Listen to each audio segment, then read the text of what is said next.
In today's video, I'll use some BB ammo as counterweight. I will glue a canopy. I will paint everything white. I will satisfactorily remove tape.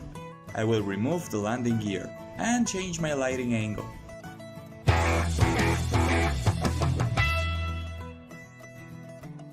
Hello there and welcome again to another video of Mosh Models. My name is René and today I'm building the Kinetic's IA-58 Pucará in 1/48 scale. This is the first manufacturer to sell this airplane as plastic injection molding in this scale. The IA-58 Pucará is a ground attack aircraft designed and built in Argentina to meet the requirements of the Argentine Air Force during the late 60s. After rigorous testing and small changes, the first production model flew in November of 1974. Now a little bit of history of this airplane. They had their first operational debut in late 1975, when a number of Pucarás carried out counterinsurgency strikes from Córdoba against People's Revolutionary Army, communists in the guerrillas on the Tucumán province as part of the Operativo Independencia, Independence Operation in English. Now moving forward to the 2nd of April of 1982, when the Falklands War began, more than 100 locally designed aircraft were in service. The 24 Pucarás of the 3rd Air Brigade, stationed in the Falkland Islands, were used primarily for bomb and rocket attacks on British positions at Port Stanley and Pebble Island. They also supported the ground troops. During the British counter-offensive, the IA-58s became one of the main targets of the Sea Harriers, which, on May 1st of 1982, destroyed 3 Pucarás. 2 weeks later, on May 15, SAS commandos destroyed 6 aircraft off the ground on the Pebble Island runway. Other Pucarás were shot down by the British DCA, notably via Stinger missiles. A pair of Pucarás shot down a Westland Scout light helicopter belonging to the Royal Marines on a reconnaissance mission. It was the only confirmed Argentine victory during the air-to-air war. In the end, Argentina lost the war, but its plane had shown all its qualities. 13 aircraft were lost and 11 aircraft were captured by the British, 4 of which were airworthy. At least 5 aircraft or remains of these are in display on museums in Britain. During the Civil War of Sri Lanka, during the 1990s, the Sri Lankan Air Force used some second-hand Pucará purchased from the Argentines against rebel Tamil Tiger positions, among other things using firebombs. These aircraft were then considered particularly suitable. However, 3 of them were lost on mission and were retired from service in 1999. Now let's get back to the build.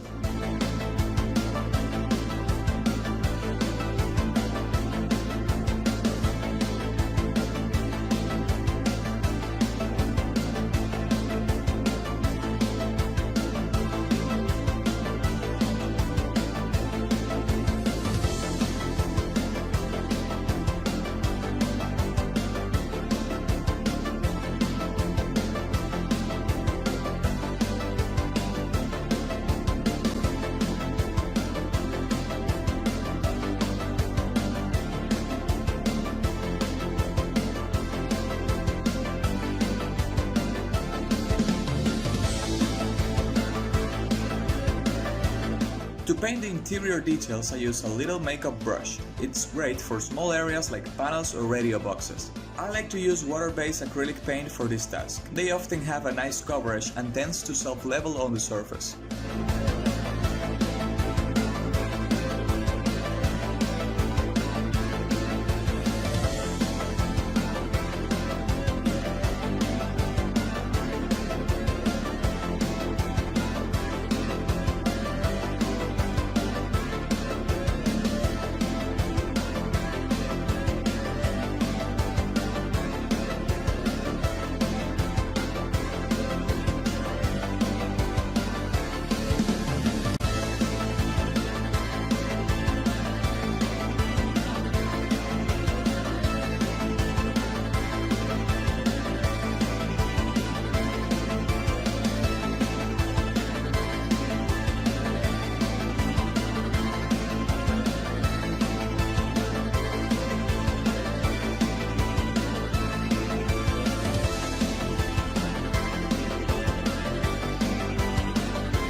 To paint the buttons on the panels, I'm using again the same brush.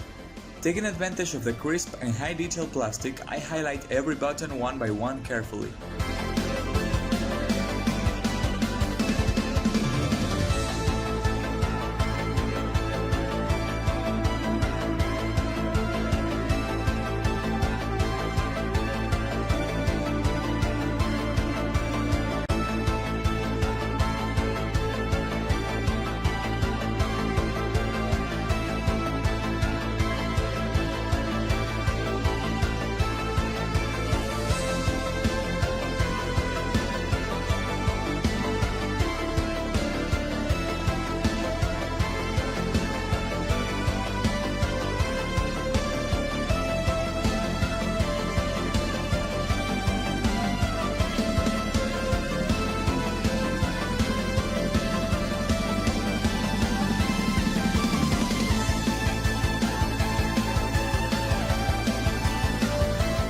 Instead of using a dry brush, I'm using a pencil to highlight the raised details on the instrument panel covers and the ejection seat.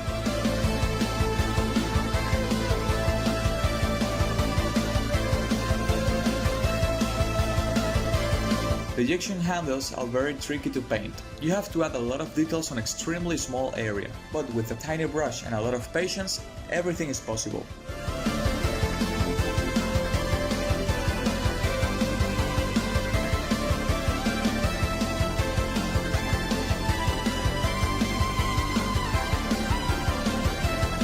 Now, to seal all my hard work, I spray a gloss coat over each part. This will help me later to further enhance the details on the cockpit.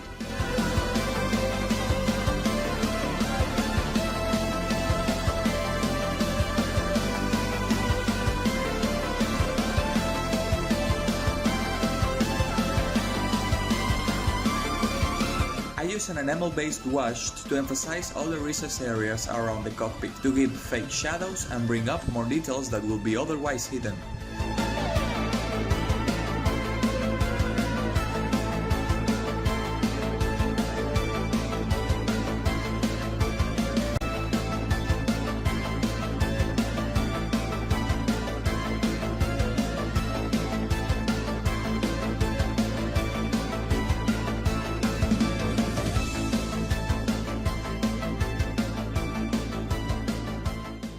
Sometimes I like to paint things that are still attached to the sprue, especially if they are small or doesn't need a lot of work to look right. This helps for a better handling and finish of each part.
To remove the wash, I like to use white spirit.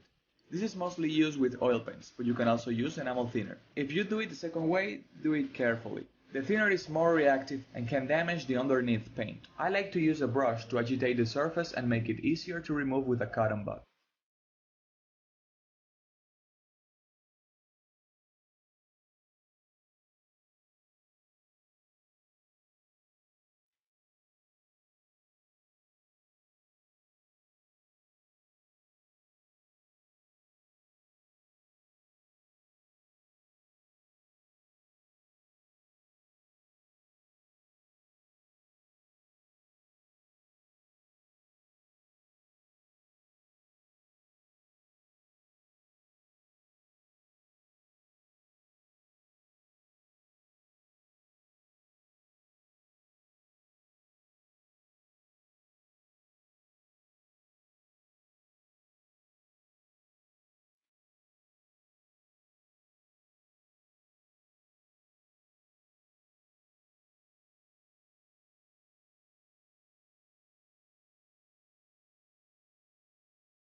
Every time I finish my work, I like to apply a matte clear coat. This will not only help me to further protect the paint and effects I just made, but will also remove that gloss shine and unify all the surface together.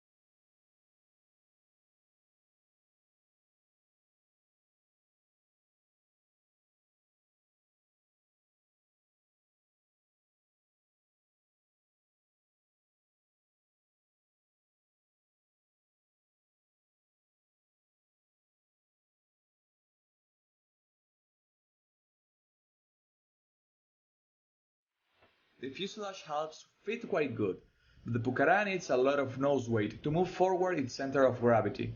Otherwise, this will be a tail-seater. I use BB gun ammo as counterweight.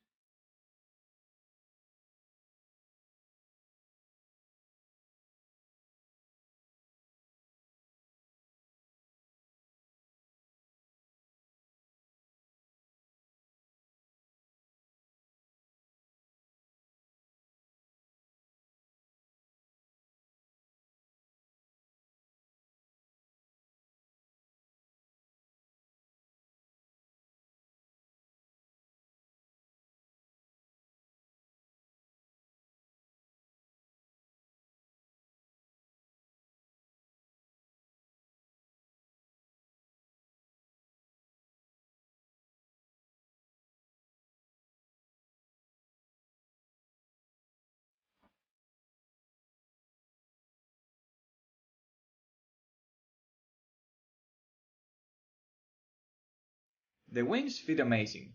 They have a weird shape connecting to the belly of the aircraft, but it follows each panel line nicely without the need of any filler.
To break the monotony of the color and create a visual definition of each panel, I like to use the black basing technique.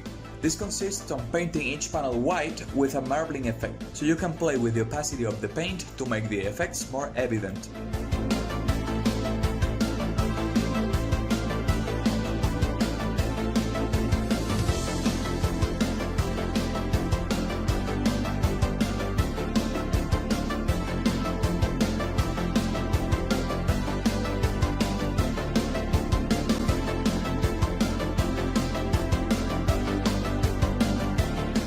Because my camouflage has a lot of green in it, I decided to paint some panels with a bit of light green, so I can get a richer tonal variation on the camouflage.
Painting all the camo freehand.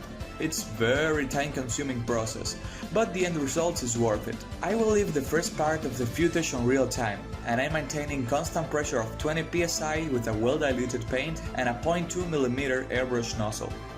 This requires a lot of patience and skill. My method is to first make lines delimiting where I'm going to paint and then fill the area. This applies to every aircraft with a soft-like camouflage pattern. I decided to build this model a few months ago for a fun group build project hosted by IPMS Dominican Republic with the Falklands subject. To make my Pucará a bit different from anyone else, I found a very interesting information about this aircraft and some great pictures provided by a well-known guy about this subject in Facebook. Thanks Javier for the extra information and pictures. This specific aircraft was received for the 4th Attack Squadron on January of 1982. By April, all military effort was needed to achieve superiority. On May 24th, the young pilot Mario Valko, turning back from a coast patrol mission at 200 meters off the coast of Calera Olivia. The pilot managed to eject, but couldn't survive the impact with the surface of the sea.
as we did with the cockpit to protect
the landing gear is a bit tricky to set in place.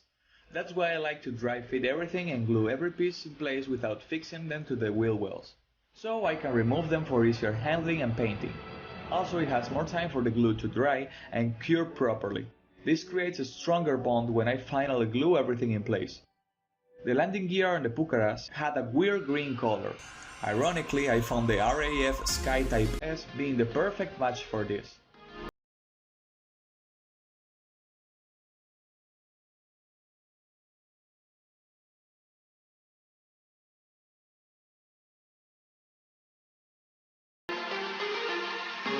The kit decals are great, but obviously didn't have the exact numbers to represent this aircraft. So I home printed them with clear film decal paper. They turned out great.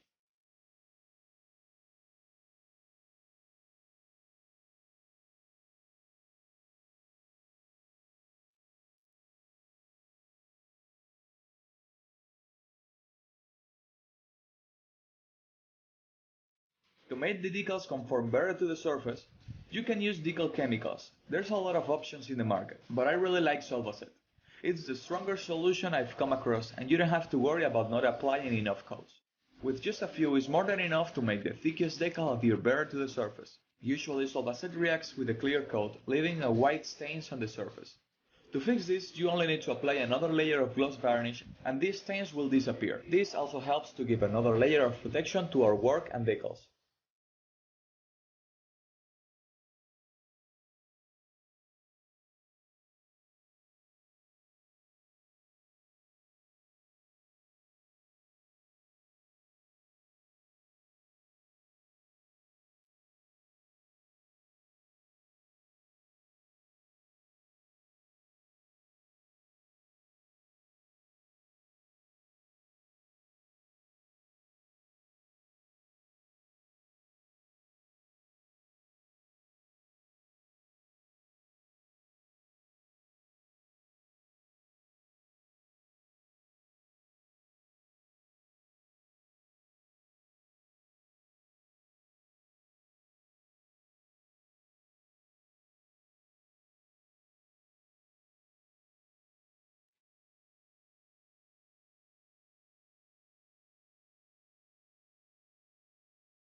And this is all for today. I hope you enjoyed the video. Don't forget to like and subscribe. Share the video if you think someone can find it useful, and until next time, see you later.